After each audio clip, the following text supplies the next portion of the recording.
Muy buenos días, compañeros. El equipo número 3 expondrá el protocolo de tesis Violencia Armada, Violación a los Derechos Humanos en México 2018-2020. El equipo está conformado por Ayon Bernal, Mónica Guadalupe, García Alcalá de Anic y Granados Villegas Luis Alexandro. Para nuestro planteamiento del problema, nosotros delimitamos el tráfico legal e ilegal de armas incrementa la violación a los derechos humanos en México. Para ello tomamos como variable independiente tráfico de armas, variables dependientes, violación a los derechos humanos y el uso de la fuerza pública. En contexto, desde el año 2018 se han intensificado los llamados de atención a México por parte de diferentes organizaciones intergubernamentales y no gubernamentales de defensa a los derechos humanos por la creciente crisis de violencia en el país a manos de grupos de crimen organizado y los propios cuerpos de seguridad del Estado. De acuerdo a datos del Senado de la República, en el periodo 2000-2018, la CNDH registró un total de 133.318 expedientes de queja por presunta violación de los derechos humanos y emitió 1.285 recomendaciones a distintas autoridades del país. Amnistía Internacional, Oxfam, Open Society son algunas de las organizaciones que año con año emiten informes de observaciones urgentes frente al país por la tasa alta de homicidios, desapariciones, tortura, violaciones e impunidad. Desde hace más de una década, México se convirtió en un país con índices de violencia similares a los de un Estado en guerra o un Estado fallido, solo que no es ninguno de los dos. De acuerdo con la Comisión Mexicana de Defensa y Promoción de los Derechos Humanos, se han cometido crímenes de lesa humanidad en el marco de lucha contra las drogas. Entre los delitos que se evalúan se encuentran las ejecuciones extrajudiciales, desapariciones forzadas y fosas clandestinas. Siguiendo con esta línea de situaciones, Human Rights Watch informa, no hay alguna información confiable sobre la cantidad de ejecuciones extrajudiciales. La gran mayoría de los homicidios nunca son juzgados y las autoridades gubernamentales solamente registran la cantidad de homicidios y no de las circunstancias en las cuales se produjeron. En 2014, la Secretaría de Defensa Nacional dejó de registrar oficialmente la cantidad de civiles muertos como su consecuencia de su accionar. Como pregunta de investigación tenemos, ¿de qué manera el tráfico legal e ilegal de armas ha profundizado la violación a los derechos humanos en México? Para ello, establecimos el objetivo de general terminar la relación que existe entre el tráfico legal e ilegal de armas en México y la violación a los derechos humanos. Para lograrlo, establecimos los objetivos específicos, analizar el programa sobre el tráfico legal e ilegal de armas en México, relacionar zonas de mayor incidencia de violencia armada con las zonas de mayor circulación de armas en México y, por último, identificar las consecuencias para los derechos humanos de la violencia armada en México.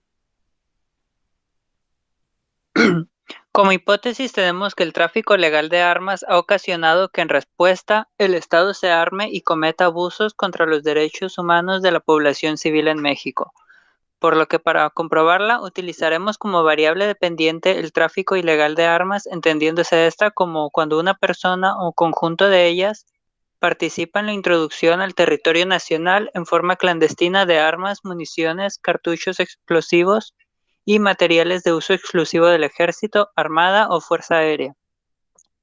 Para explicarla, tomaremos como referencia la cantidad de armas que son introducidas a territorio mexicano, grupos delictivos que importan armas, métodos de introducción de armas a México y estados emisores de armas de fuego.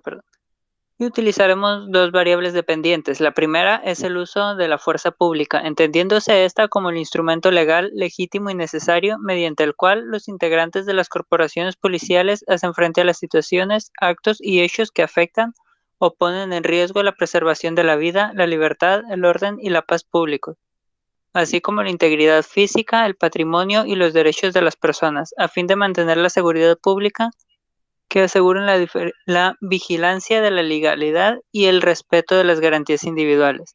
Para explicarla, tomaremos como referencia a las comunidades más violentas por enfrentamientos entre agentes estatales y grupos delictivos. Como segunda variable dependiente tenemos la violación a los derechos humanos, entendiéndose esta como toda conducta, positiva o negativa, mediante la cual un agente directo o indirecto vulnera en cualquier persona y en cualquier tiempo uno de los derechos enunciados y reconocidos por los instrumentos que forman el derecho internacional de los derechos humanos y o cuando el acto de violencia es realizado por particulares que actúan con el apoyo, la anuencia, la aquiescencia o la tolerancia de agentes del Estado. Para explicarla, tomaremos los crímenes de Estado y los, los crímenes del crimen organizado contra los derechos humanos.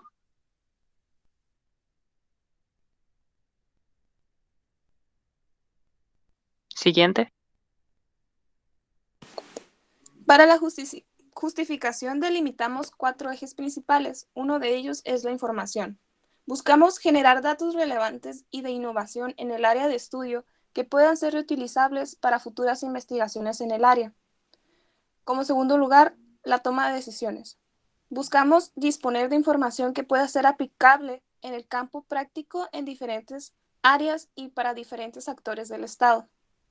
En un tercer lugar, el análisis. Introducir una nueva perspectiva desde las relaciones internacionales y la aplicación de conceptos propios de la ciencia para la explicación del fenómeno establecido. Y por último, verificación.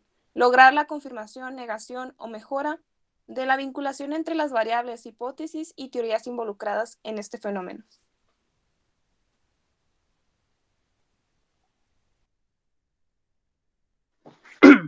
Como marco teórico, tenemos que México es un estado muy violento, al punto de que ha empezado a utilizarse el término mexicanización de la violencia para referirse a otros estados latinoamericanos donde los niveles de violencia e inseguridad van en aumento. A pesar de que cada región o entidad federativa tiene sus propias circunstancias, no se puede entender la actual situación de violencia en México sin hablar de la guerra contra el narco declarada en el año 2006 por aquel entonces presidente Felipe Calderón, ya que a partir del año 2007 los diferentes grupos rivales comenzaron a armarse para enfrentarse entre ellos y el Estado, causando un gran número de víctimas civiles en el proceso. El Estado ya no emerge como un consumado agente de eficiencia, aunque siguen siendo el centro oficial de la acción colectiva y la institución de mayor recurso. De ahí que el Estado cada vez más sostenga su legitimidad a través de demostraciones de castigo contra aquellos elementos que amenazan con quitarle el control territorial.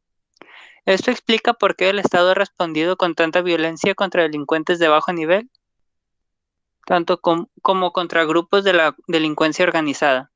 Lo más dramático de todo esto es que estos grupos se encuentran en zonas rurales y urbanas mezclados con la sociedad civil, por lo que una respuesta tan agresiva por parte del Estado, por más necesaria que se considere, termina desencadenando en violaciones a los derechos humanos.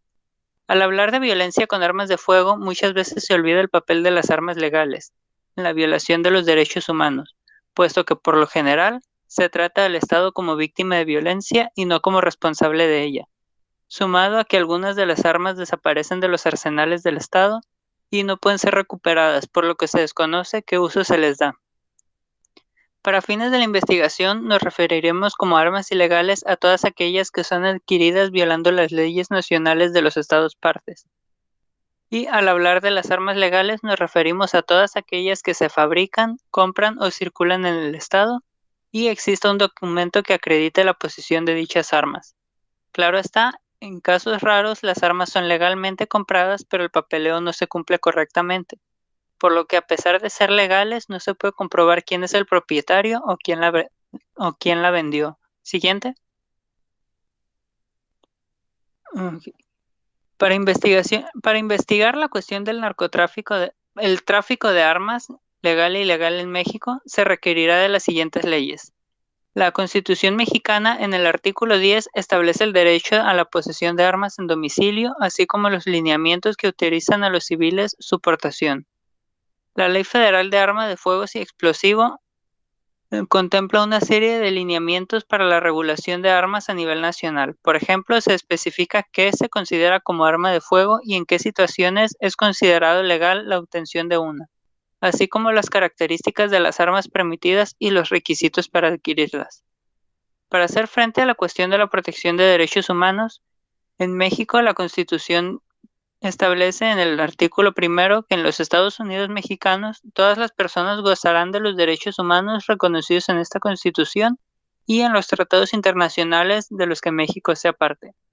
Dice además que todas las autoridades en el ámbito de sus competencias tienen la obligación de promover, respetar, proteger y garantizar los derechos humanos en conformidad con los principios de universalidad, interdependencia, indivisibilidad y progresividad. En consecuencia, el Estado deberá prevenir, investigar, sancionar y reparar las violaciones a los derechos humanos en los términos que establezca la ley. A nivel nacional, la CNDH es el órgano encargado de velar por la protección de los derechos humanos de los mexicanos. Este órgano tiene diversas leyes para hacer frente a las diversas controversias que puedan surgir. Para esta investigación utilizaremos la Ley General para prevenir, investigar y sancionar la tortura y otros tratos o penas crueles, inhumanos o degradantes, y la Ley General de Víctimas. En estas se garantiza que el Estado es responsable de prevenir y erradicar las conductas y castigar a los responsables, así como reparar el daño de las víctimas que sufran a causa de dichas conductas.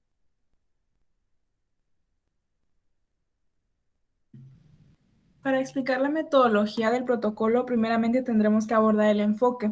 El enfoque en este caso será de carácter mixto. Debido a la complejidad del mismo tema, se requerirá el análisis de variables cuantitativas, como por ejemplo el número de armas incautadas en territorio nacional. Sin embargo, también es indispensable el método cualitativo para poder interpretar la realidad correctamente. En el tipo de investigación, seleccionamos la categoría de correlacional, porque en esta investigación se buscará analizar las diferentes variables planteadas en la hipótesis y establecer la relación que hay entre ellas. El sujeto o la población, en este caso es México, que es un país, porque se estudia el papel del Estado mexicano como actor en la dinámica de la violación de los derechos humanos en relación a las variables del tráfico de armas legal e ilegal. En el procedimiento podemos ver las tres variables de las que ya hemos venido hablando. Los indicadores a utilizar en el tráfico ilegal de armas son la cantidad de armas introducidas a México, los grupos delictivos que importan armas, el método de introducción, los estados receptores y emisores de armamento. En relación a la fuerza pública, tenemos las regiones más violentas por enfrentamientos entre grupos delictivos y fuerzas armadas. Y en la violación a los derechos humanos, tenemos los crímenes de Estado y aquellos crímenes cometidos por el crimen organizado, como la desaparición forzada, el homicidio, etc. Finalmente, se pretenderá relacionar los datos entre los estados con mayor recepción de armas, los más violentos debido a enfrentamientos entre fuerzas públicas y particulares, aquellos donde se hayan cometido más crímenes contra los derechos humanos para comprobar nuestra hipótesis, que es el tráfico ilegal de armas ha ocasionado que en respuesta el Estado se arme y cometa abusos contra los derechos humanos de la población civil en México. En relación a la evaluación de datos, también será un método de carácter mixto, porque la información será clasificada en cualitativas y cuantitativas. La cuantitativa, pues, es porque nos es necesario consultar la información de las diferentes instituciones para elaborar gráficas y representaciones numéricas.